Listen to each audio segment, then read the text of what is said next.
अस्सलामुअलैकुम friends, global birds lovers में खुश आमदीद। दोस्तों, birds looking for new shelter के सिलसिले में आज एक शॉर्ट सी वीडियो आपकी खिदमत में लेकर हाजिर हूँ।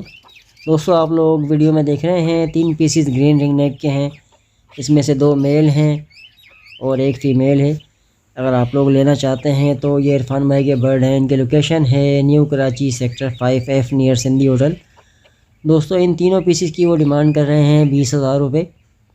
अगर आप लोग हमारे चैनल के तवज्जुह से उनसे रब्ता करेंगे तो इंशाल्लाह आपको स्पेशल डिस्काउंट भी इसमें मिल जाएगा।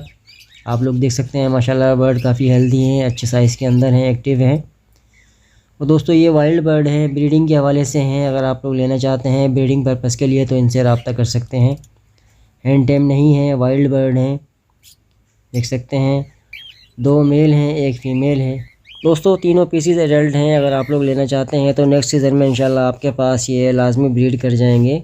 अभी वैसे भी इसका सीज़न ऑफ हो चुका है। मैं उम्मीद करता हूँ आज की शॉर्ट सी वीडियो आपको बहुत ज़्यादा पसंद आई होगी। वीडियो पसंद आती है तो वीडियो को लाइक कीजिए, हमारे चैनल को सब्सक्राइब कीजिए। मिलते हैं फिर इंशाल्लाह नेक्स्ट वीडियो में। तब तक के लिए अपना और अपने बर्ड्स का ख्याल रखिएगा। अल्लाह हाफिज़।